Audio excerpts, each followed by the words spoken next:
Hello, and thank you for tuning in to Barely There Theater, where we present theater to you, barely. Up this week, a play. There will be a brief message after the play is over, so stick around once the show's done.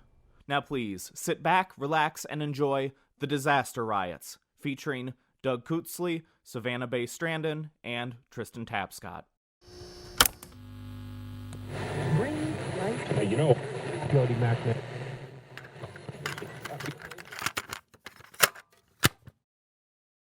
Want to hear something crazy? Always. I mean, really out of this world. I swear to you, most of what I tell you today will be true. As true can be 180 years later. I'm going to tell you the story of the production of Macbeth that led to a full-scale riot on Broadway in New York City that left 22 people dead and over 100 injured. You said Macbeth? Yes, Macbeth. But before we get there, we have to set the stage. It's the 19th century, and we're in New York City. NYC! Can I? Yeah, sorry. Back in the day, theater was like church. Not in the sense of worship, but in the sense of space it utilized. Where a church might be used for worship or a courtroom for deciding the law, a theater was a space for public discourse. The riot we're building to is one of the reasons it's not that way anymore. How football games are now. That's what theater used to be. Spectators were expected, encouraged to express their thoughts. Oh, my love, my wife, death that hath sucked the honey of thy breath, hath had no power yet upon thy beauty. And she's not dead. Ah, dear Juliet, here will I remain with worms that are thy chambermaids. Oh, here will I set up my everlasting rest. Mate, she's still breathing. Look at her. Here's to my love. Thy drugs are quick. Thus, with a kiss, I die. What a waste. And as a testament to his popularity, audience members knew Shakespeare's plays to the line. If an actor messed up, Oh, Romeo, Romeo, why for art thou Romeo? It's wherefore, idiot. fun fact, there was so much testosterone and toxic masculinity pumping through the public discourse in antebellum America that Romeo was considered too effeminate of a role for men to play. Too many feelings. So the only well-received Romeos of the day were women. Women Romeo were actually so popular that there was a production starring Charlotte Cushman, sister of Susan Cushman, who played her Juliet. Romeo and Juliet were sisters? In high school, I knew a brother and sister who played Rolf and Liesel in The Sound of Music. Who and who? You are 16, going on 17. Oh, Yeah. ew. Yeah, imagine how they felt. We are way off track. The point is that theater was rowdy. And women were Romeo. More so the toxic culture, but yeah, that too. A theater's success was gauged by how much the audience voiced their opinion. A silent crowd indicated a terrible show, and yet one heckler at one performance lit the fuse that would burn into one of the deadliest riots in American history. It was 1849, and there were two American pastimes, theater and rioting. If you thought Hamilton fans were annoying, you would have hated the 19th century. People treated Shakespeare actors the way they would treat Lizzo. The night of the riot, May 10th, there were not one, not two, but three productions of Macbeth playing within 3 blocks of each other. There was over 10,000 audience members between these 3 shows. That's a lot of Hamilton fans. Too many. So what caused the riot? Was it a really bad show? By all accounts, it was pretty good. Then what was the problem? There was a lot of mitigating circumstances, but if I had to pick an igniting event, I would pick this. There is a play tonight before the king. It's 8 years earlier, 1840, and our first major character / real-life human is William Macready. Macready is currently playing Hamlet to a packed house in Edinburgh, Scotland. We're coming up on the play within the play, and Hamlet is monologuing to his sidekick Horatio. Hamlet's line is, "I must be idle." Since it's Shakespeare, there are a lot of ways you can read idle and have it make sense. He decided his interpretation of idle would include some stereotypes of how the idle-minded of the day behaved. Picture an inflatable dancing tube man, and you'd have something close to what he looked like. Here it comes. They are coming to the play! I must be idle! Get you a place! This choice was so bold that it solicited a response from an audience member. Boo! Hiss. Okay, audience members could be assholes, fine. But there had to be rules, right? What if I started a fist fight with someone in the crowd? The police would break it up, right? I'm so glad you asked. The standing policy was that police would not interfere with any disruptions. It was actually considered a free speech issue. That'll become important later. Macready, ever the professional, took this outburst in stride. Who said that? Reveal yourself! Oh, you'd like that, wouldn't you? Step onto this stage, you coward! Wouldn't want that, fella? Then there'd actually be someone on stage who could act. Determined to prove a point, Macready forged on with the performance, the remainder of which was uneventful. The person booing is one of our antagonists, Edwin Forrest. Depending on who you asked, Forrest was an even more popular actor than Macready. But where Macready was loved for his subtlety and grace, The guy who clomped across the stage was subtle? it was a different time. Where Macready was slight, Forrest was huge, a bear of a man. He roared across the stage and used his physicality to impart action. Tomorrow! And tomorrow! And tomorrow! Creeps in this pretty pace from day to day. Forrest was like the Michael Jordan of the stage. He dunked the ball every chance he got, and the audience loved him for it. He played to angry Irishmen and dock workers and builders of the day, as low as you could go on the social ladder and still be white.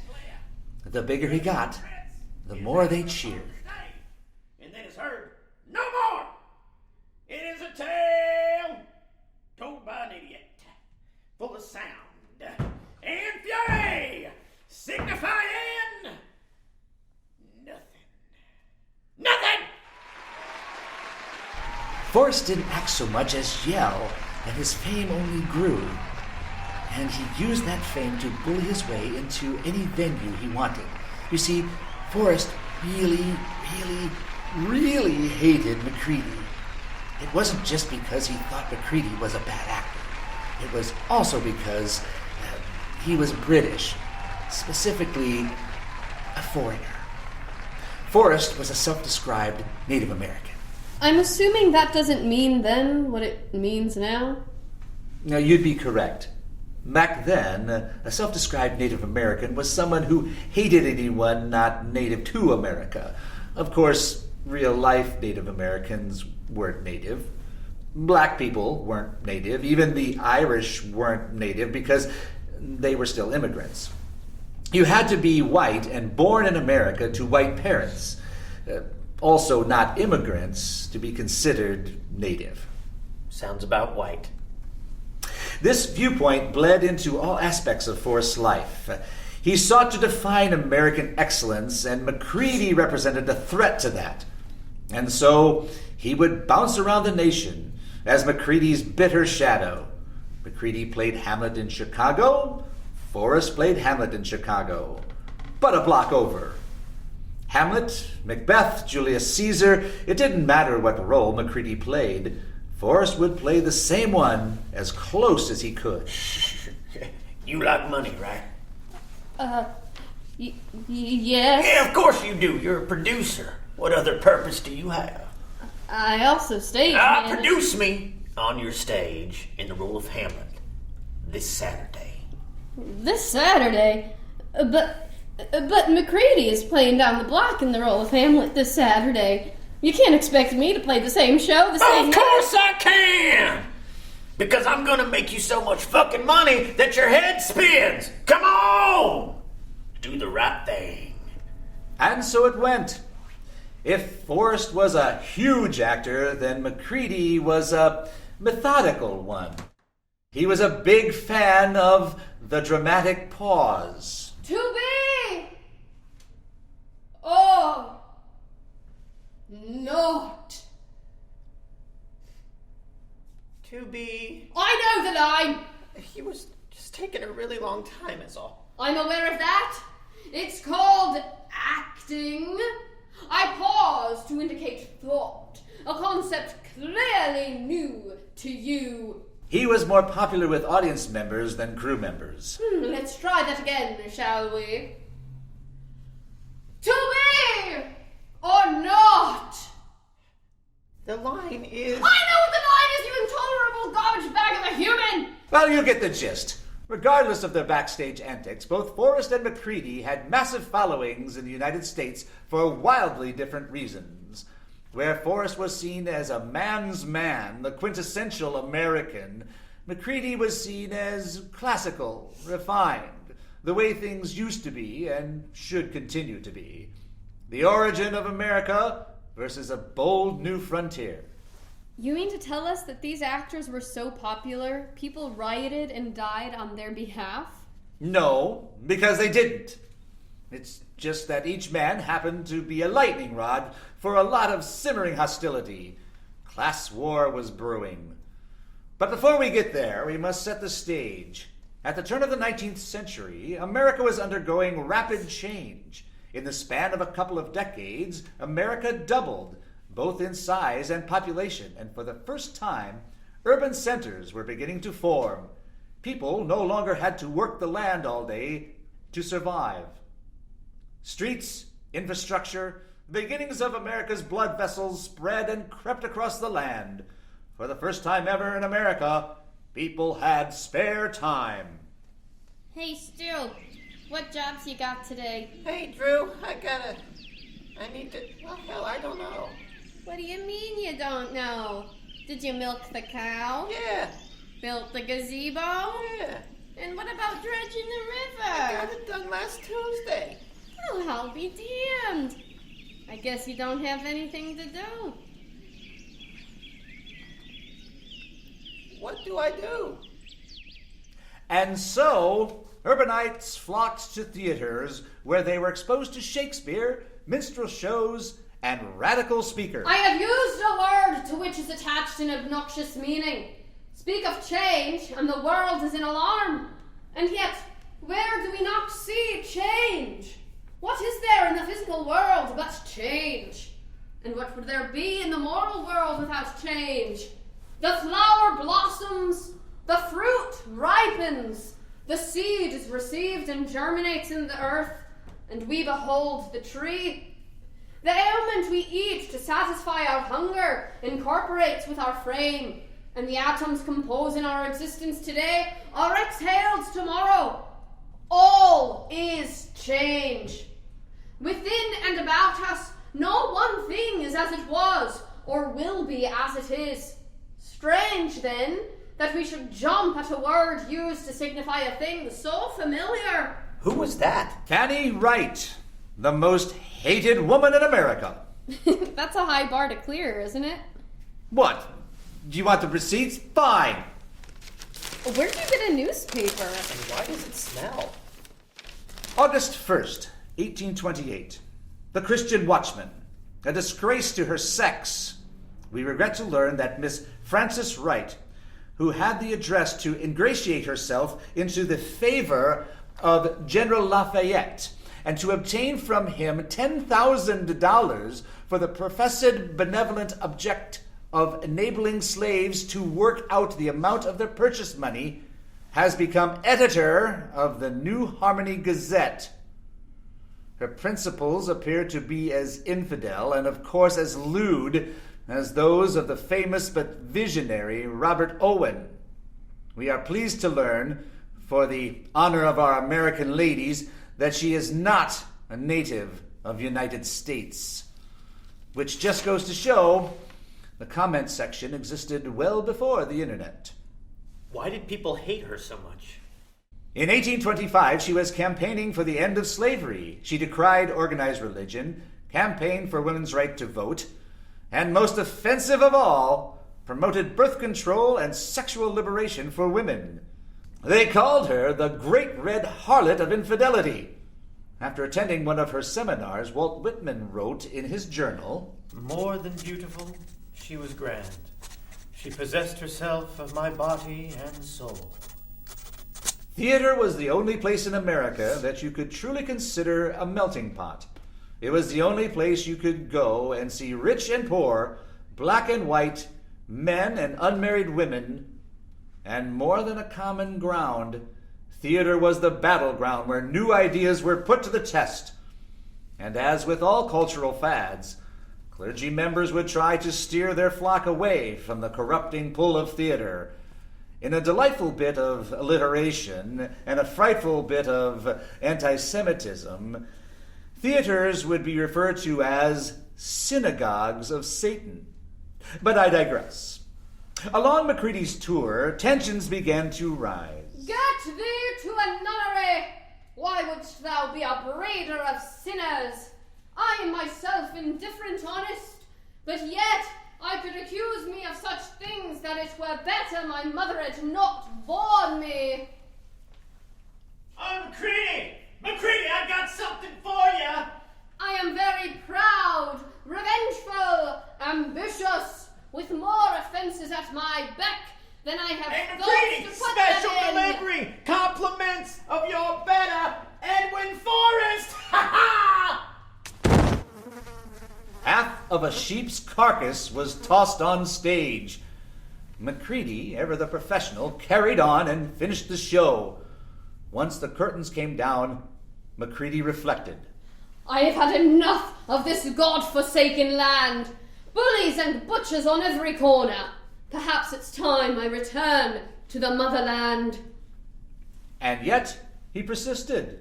Macready decided that he would finish his farewell tour to spite all of the haters. Haters? More like ingraters. Sure.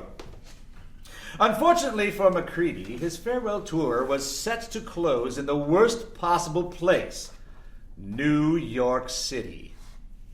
In the year 1800, there were around 80,000 people living in NYC. Within 20 years, its population had more than tripled. Tens of thousands of immigrants poured in from Ireland and Germany, countries that were going through their own famines, depressions, and upheavals. And if there's one constant through line in American history, it's adversity to outsiders, whomever the outsiders of the decade may be. All of those immigrants landed in America, and for many of them, New York has become their new home, specifically the 5 Points neighborhood, because nowhere else would take them. The McAllisters live there. They're lovely people. I helped them sign their lease just last week. Ah, Toby, this one's you. It should be unlocked. Once we get in, you are going to fall in love. Love, I tell you, with this place. It just... So... Cozy! Just need to put your shoulder into it. Does that happen often? No, almost never. Sometimes. What do we think? Isn't she beautiful? It's a little smaller than I thought. You made it sound big. All it needs is a little cleaning and it'll open right up. Follow me in here and you'll see the dining room, a stove and sink. Very modern, very exciting. Should they be that close together? Of course. Who doesn't like hot water? Don't drink the water. Wait, why shouldn't we drink the water? And if you follow me over here, you can get a glimpse of your marvelous view of Bowery Street. Just across the street, you'll see the gorgeous old brewery boarding house. Don't go there after dark. What? Why not? Urban legend says a murder was committed every single night there for 15 years. No reason. And if you look in the opposite direction, you can practically imagine the Atlantic. Oh my God. Breathtaking, isn't it? No, someone's getting mugged down there. What? Where? Right there. Oh, that's nothing. That's just Isaiah Reinder's boys blowing off a little steam. Did I mention it's only a 5-minute commute to the docks? You are a dock worker, I take it. I am. They're lighting the body on fire. What can I say? Boys will be boys. Let's step away from this beautiful view. So, what are our thoughts? Well, there are some issues. I just have to consider it a starter home or apartment. So beggars can't be choosers, I suppose. We'll take it. Fantastic! I'll start drafting up the paperwork. When would be a good time for you to meet the other families? What's that now? Lee's? As in more than one? Just 2, though. 3 families for 300 square feet? Isn't New York the best? Land of the free, indeed. If living conditions were unideal, then working conditions were downright dangerous. Enter Isaiah Reinder, father of the boys you just heard about. He was New York's first ever crime boss, and he was known for, and this is true, reciting Shakespeare to his victims. My stars shine darkly over me. The malignancy of my fate might perhaps distemper yours. Therefore I shall crave of you your leave, that I may bear my evils alone. It were a bad recompense for your love to lay any of them on you. Thoughts? I liked it. Of course you liked it. I pay you to like it. I'm talking to him. It was fine. Fine? No. The performance was good. It's just... What? I don't want this to be taken incorrectly. I'm asking you for feedback, right? I can't get better if I don't get criticism. The choice of monologue is interesting. I mean, Twelfth Night? The cross-dressing play? Not exactly intimidating if you recognize the source. Well, how many Shakespeare nerds you think I bring in here to interrogate? I get that. I do. I'm just saying what I'm seeing.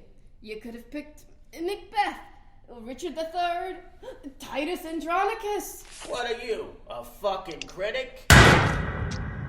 Look at you, just standing around, jaw agape.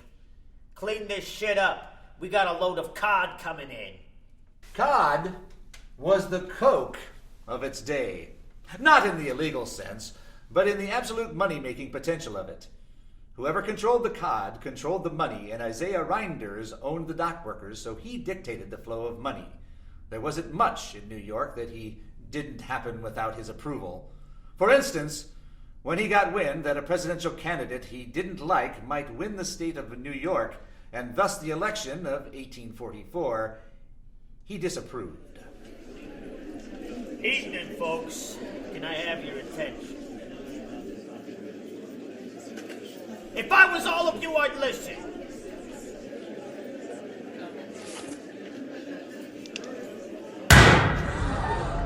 There. Was that so hard? Now that I have your undivided and utmost attention, a word, a moment of your time. Now I understand the urgency of the day. Election day is the only day we're called on to do our duty. As Proverbs say, all hard work brings a profit, but mere talk only leads to poverty. A concept foreign to the fucking lot of you, I know, but now is the time for hard work. Cowards die many times, and now is the time to be brave, to forgo yourself and your worst inclinations. As I understand it, this is a fairly liberal neighborhood, is it not? Lots of fans of abolition and Texas independence in here. Lots of soft pink bodies. Here's what I'm going to do as my favor from me and my boys to you. A pass through the door. An opportunity to better yourselves and your country and abstain from voting. Consider it a gift to your community. Take a stroll down Bowery and enjoy this fresh fall air. And if we spirits have offended, then fuck off! Show 'em the doors, boys! Reinders and 1,000 of his boys tour New York and intimidate any voter they can. Anyone who looks like they might vote for the opposition is beaten, harassed, or pelted with clay. Anyone undecided is rounded up and escorted to the nearest voting booth with strong words of encouragement. The polls close, and James K. Polk is elected the 11th President of the United States. And what happened to Reinders? Was he arrested? Close. Polk gave him a no-show job in New York Customs so he could collect a full-time check from the U.S. taxpayers in exchange for his contribution to democracy, which gave him even more time for mob boss things. Things like starting a riot over a production of Macbeth. But for what purpose? Well, don't forget that Reinders was a Shakespeare fan. He had a stake in the Forrest-McCready debate. He himself was a fan of Forrest, since Forrest wasn't a foreigner. But his real drive was to embarrass the Whigs, the political party currently in charge of New York. And what better way to make your government look ineffectual than by starting a riot? How do you stage a riot? Don't they just happen? Think of a riot as a fire. For a fire, there are only 3 crucial ingredients: oxygen, fuel, and heat. The oxygen is people, the individuals breathing life into the riot.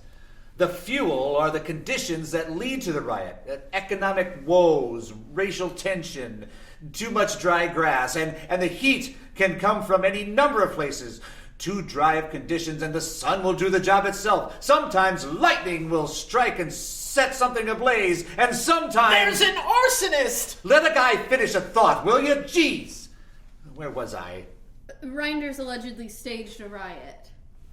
Well, it didn't take much work. Reinders' neighborhood was packed to the brim with the disenfranchised. He didn't have to work them up. He just had to point them in the right direction.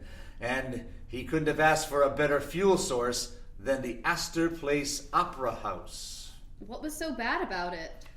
For the poor and disgruntled, Astor Place was everything wrong with the world. It was named in honor of John Jacob Astor, the Jeffrey Bezos of his day. See if this sounds familiar. September 6th, 1945, the new metropolis. It would take 3,500 men working 20 years, 300 days without being sick or out of employment an hour the whole time, and getting $1 a day without spending a cent. It would take all of that to earn what John Jacob Astor has saved from what the world calls his industry. Industry, of course, being cod. For the record, $1 a day in 1845 money would be equivalent to about $46 per hour wage today.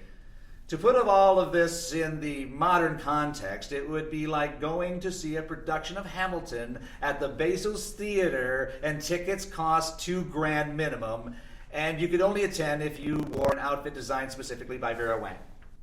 That kind of makes me want to go flip a car over and light it on fire. Oh, it gets worse.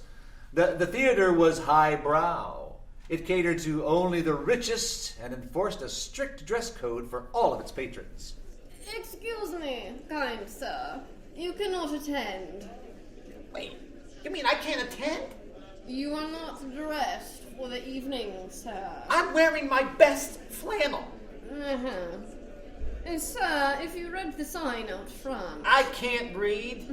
So it seems. So what's it say? All attendees of the evening's festivities must don a suit or dress, must be clean-shaven, and most importantly of all, must be wearing a pair of clean, white gloves. Gloves? How am I supposed to afford those? You have the rest of the evening to figure it out, seeing as your plans have just opened up. Good evening, and goodbye. It is May 7th, 1849. Opening tonight, Macbeth at the Astor Place Theater, starring William Charles Macready in the final venue of his farewell tour. Also opening tonight, Macbeth at the Broadway Theater, starring Edwin Forrest. Also opening tonight, Macbeth at the Bowery Theater, located in the center of the scenic Five Points neighborhood, starring Thomas Hablin. Who? Exactly, a producer.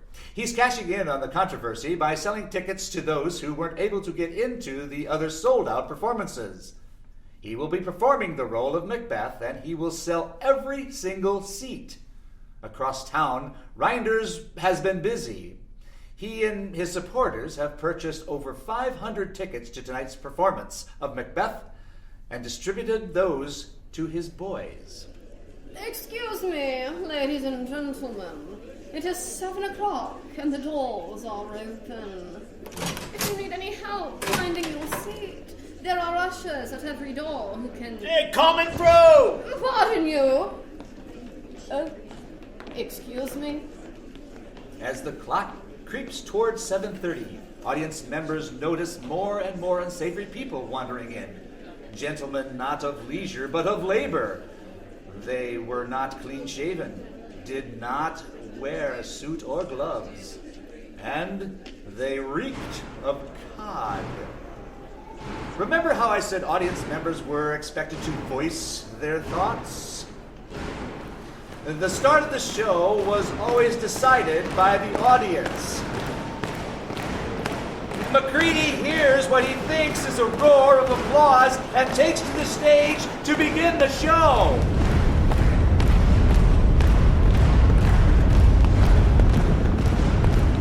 Good evening and welcome to tonight's performance. The audience is here for him, but not in the sense he wants. I understand you're all excited, but it is time for the show to begin. Macready attempts to go on with the show.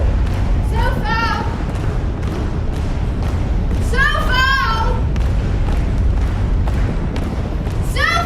And fair a day I have not seen!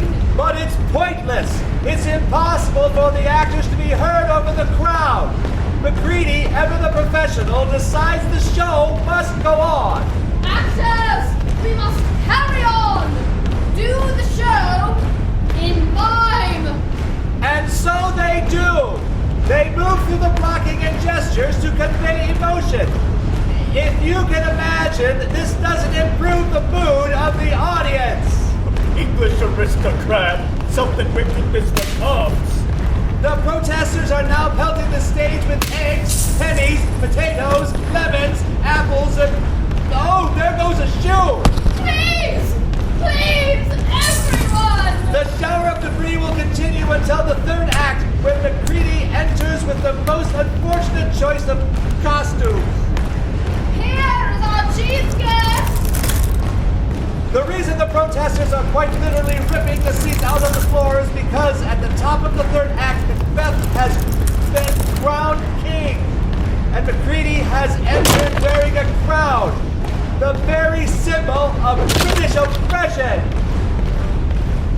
Seeing that furniture has now joined the broadcast, Macready turns to his banquo and says, "At least it's not a matinee!" and promptly walks out of the theater, allegedly in high spirits. However, in the cold light of day, her realization dawns. I'm leaving for civilization immediately. But before he can storm off across the ocean, a petition circulates amongst the wealthy. You see, dear chap, if you leave for England, the poor folk will have won. We built the Astor Place so we could spend a night away from the rabble, and they have the indecency to demand access to our space. This is a matter of principle, Sir Macready. Do you want to be on the right side of history? Please, for our sakes, return to the Astor Place this Saturday and complete your performances of Macbeth. After all, the show must go on. Ta-ta, Signed, affectionately, the 47 wealthiest and most influential man of New York City, 1849. This is the gist of their plea to Macready. It's not one of his better moments, but Herman Melville, and the author of a little whale of a tale, Moby Dick, includes his name among the signatures. The letter had its intended effect. What kind of actor, nay, artiste, would I be if I were to ignore such a handsome request from my most fervent fans? Macready agrees to return to the stage this upcoming Thursday, May 10th. What happens between now and then is a bit hazy. Certainly, tensions rise across the board. The mayor of New York City will assemble every available policeman and militiaman available to his call, an abysmal 600 in total. And Reinders, well, he's making sure people stay angry. As we speak, his boys are plastering flyers across town.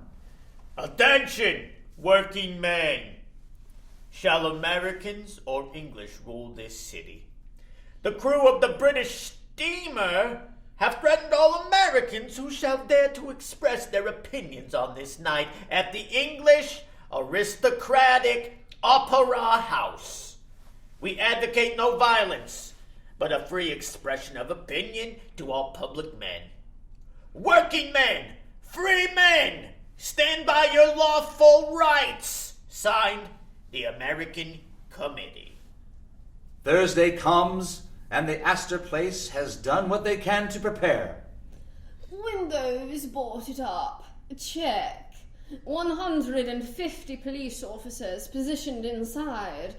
Check.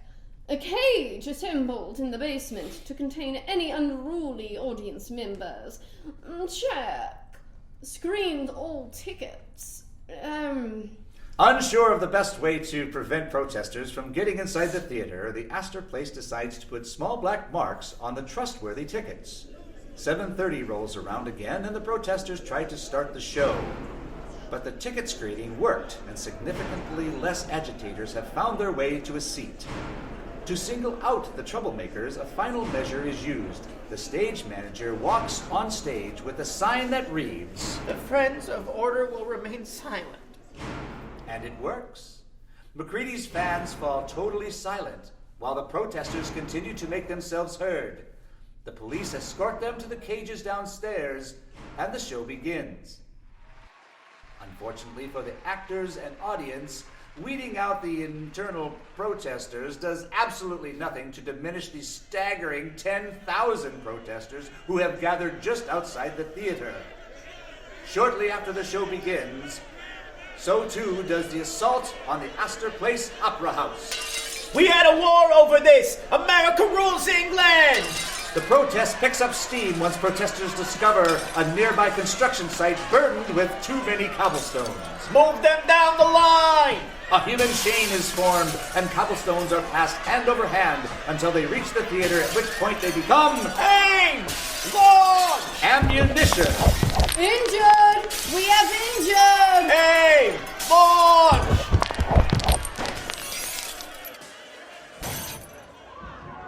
Is this a dagger which I see before me?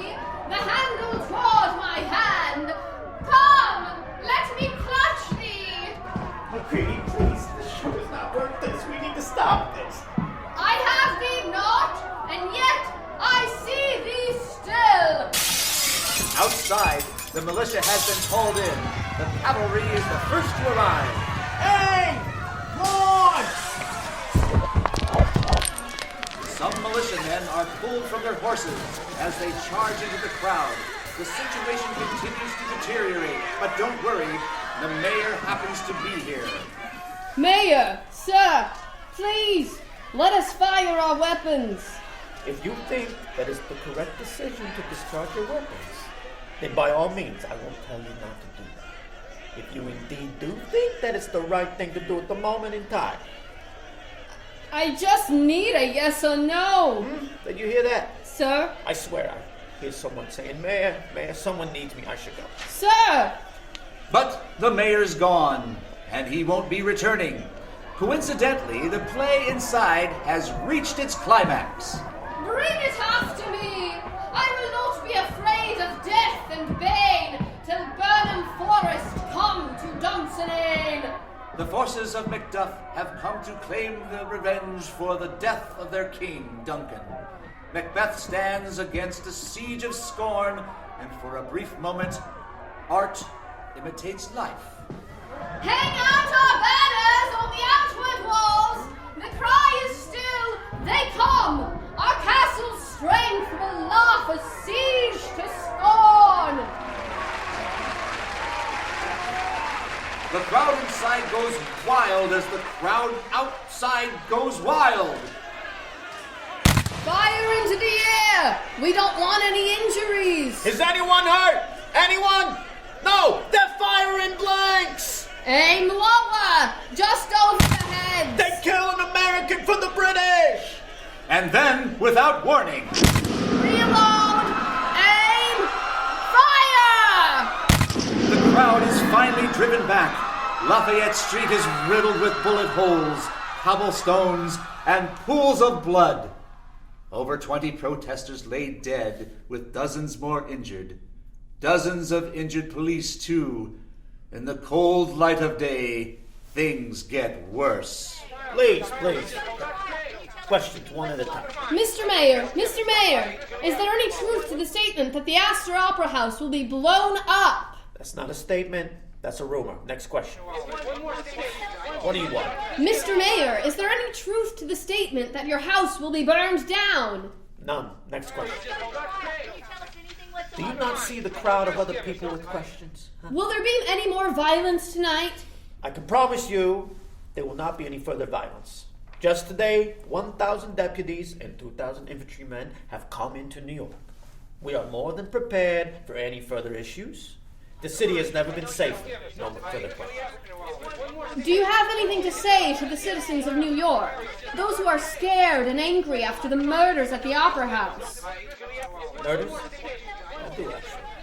To all the citizens of New York City, after witnessing the deplorable actions of last evening, I can only say this.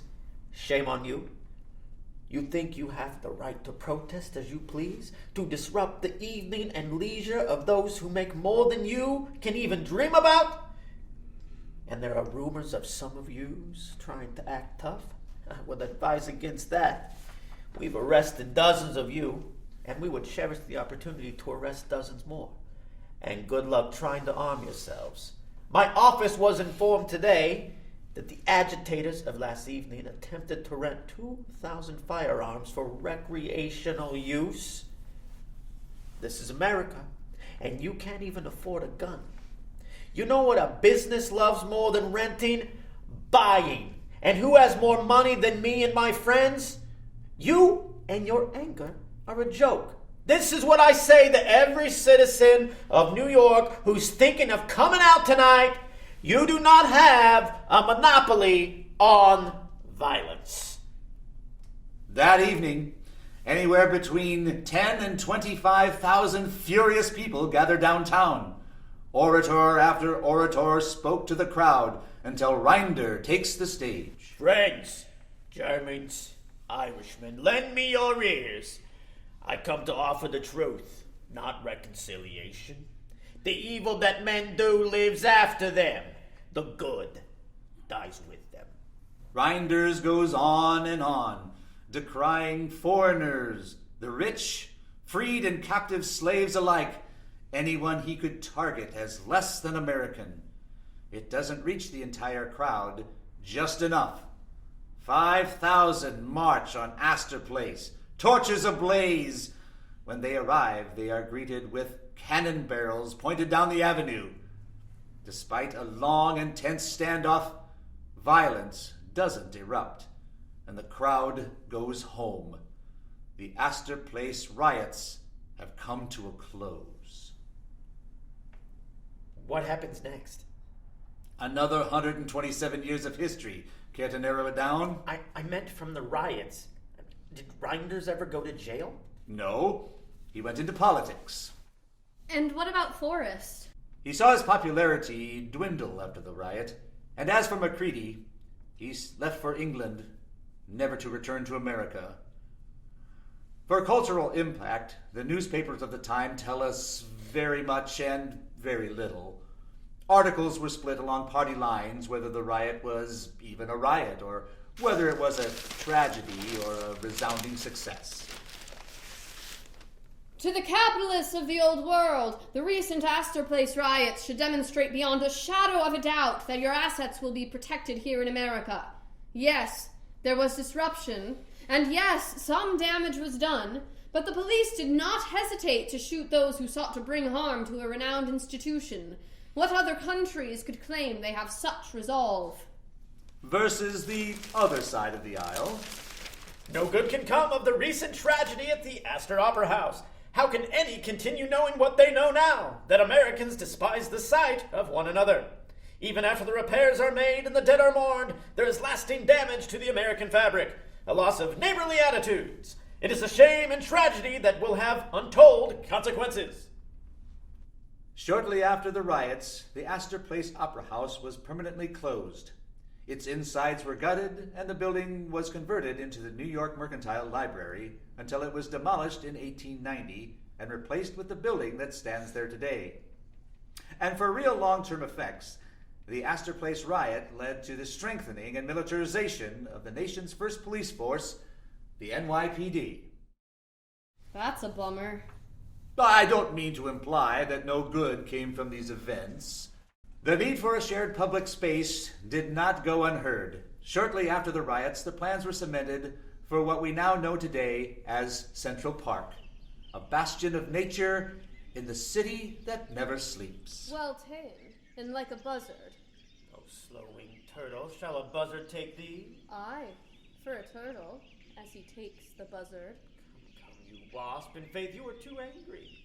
Just a couple of miles from the spot where so many died, people of all classes and backgrounds can come see Shakespeare in the park for free. Aye, if the fool could find where it lies. Who knows not where a wasp does wear his sting? In his tail? In his tongue. Whose tongue? Yours, if you talk of tails. And so, farewell. What, with my tongue in your tail? Nay, come again, good Kate. I am a gentleman. That I'll try.